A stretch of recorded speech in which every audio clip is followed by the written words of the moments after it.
Keir Starmer has backed Ukrainian President Volodymyr Zelensky after US President Donald Trump called Mr. Zelensky an unelected dictator.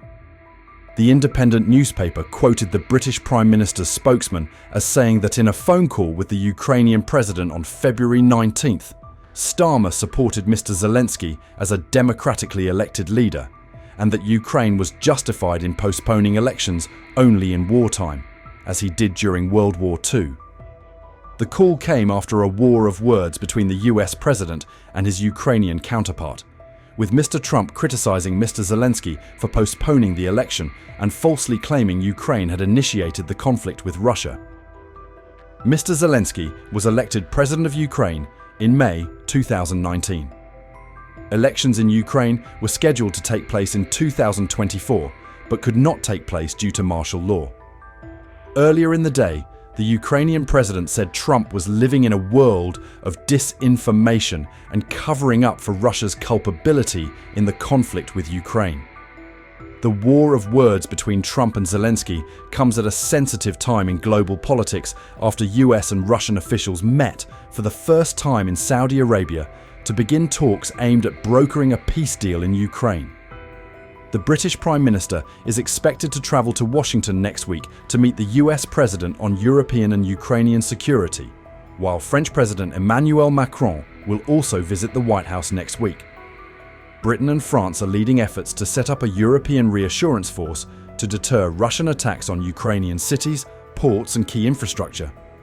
If a US-brokered peace deal is reached, Western officials say the proposal would involve nearly 30,000 troops and would likely focus on air and sea defences, with ground forces kept to a minimum and not deployed near the front line in eastern Ukraine.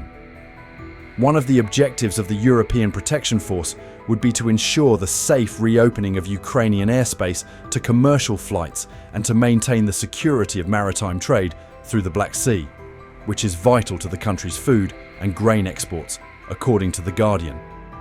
Ukraine's electricity and other utilities have been repeatedly bombed during its nearly 3-year conflict with Russia, and maintaining their integrity is seen as crucial to recovery if the conflict ends. It is unclear whether Kiev would support such a relatively small peacekeeping force. President Zelensky had previously called for the creation of a civilian force of 100,000 to 150,000 troops with US participation. However, last week, US Defense Secretary Pete Hegseth announced that Washington would not send troops to Ukraine. Russia has so far been adamantly opposed to any NATO country deploying peacekeepers to Ukraine in the event of an end to the conflict. US President Donald Trump has harshly criticized President Volodymyr Zelensky and stressed that the Ukrainian leader should never have started the war with Russia and should have ended the war in the past 3 years. Speaking to reporters at his Mar-a-Lago resort in Florida on February 18th, Mr. Trump said the Ukrainian leader should never have started a war with Russia, a country much stronger than Ukraine. The White House boss also criticized President Zelensky after the Ukrainian leader expressed dissatisfaction at not being invited to participate in the negotiations between the US and Russia in Saudi Arabia. Mr. Trump answered reporters when asked about the reaction of Ukraine. "I am very disappointed. I heard that they are upset because they are not sitting at the Russian-American negotiating table in Saudi Arabia." Mr. Trump also reiterated his view that it was a senseless war. It should never have happened.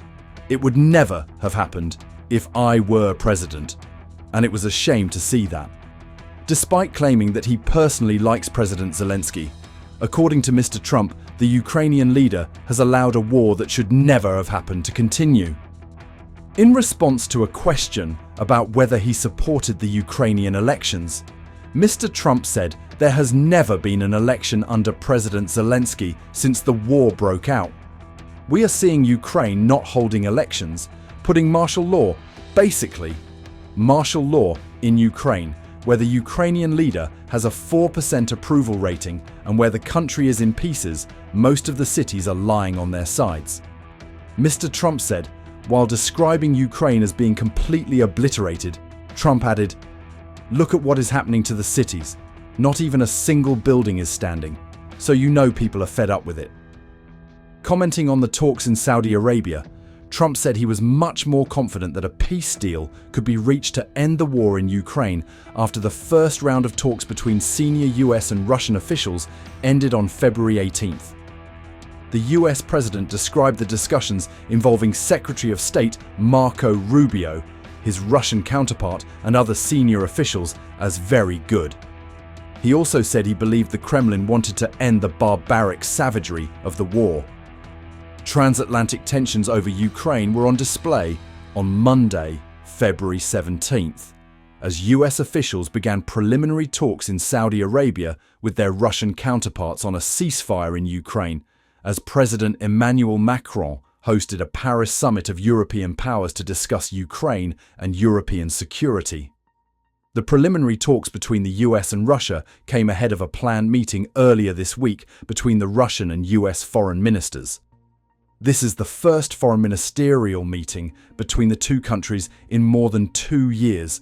US President Donald Trump and Ukrainian President Volodymyr Zelensky exchanged harsh words on February 19th after a meeting between Russian and US officials in Saudi Arabia the day before without representatives from Ukraine. Trump has repeatedly said he is the only one who can end the Russia-Ukraine conflict. White House Press Secretary Karoline Leavitt said President Trump has been in touch with President Zelensky and is working to ensure all sides are heard in peace talks. But Ukraine's absence from the talks on February 18th appears to have exacerbated the rift between Washington and Kiev. While Mr. Zelensky accused US President Donald Trump of being influenced by Russian disinformation, Mr. Trump responded harshly, calling President Zelensky a dictator who has let down his country. Think of it, a modestly successful comedian, Volodymyr Zelensky, talked the United States of America into spending $350 billion to go into a war that couldn't be won, that never had to start, but a war that he, without the US and Trump, will never be able to settle. The United States has spent $200 billion more than Europe, and Europe's money is guaranteed, while the United States will get nothing back. Why didn't sleepy Joe Biden demand equalization, in that this war is far more important to Europe than it is to us? We have a big, beautiful ocean of separation. On top of this, Zelensky admits that half of the money we sent him is missing. He refuses to have elections, is very low in Ukrainian polls, and the only thing he was good at was playing Biden like a fiddle. A dictator without elections, Zelensky better move fast, or he is not going to have a country left. In the meantime, we are successfully negotiating an end to the war with Russia.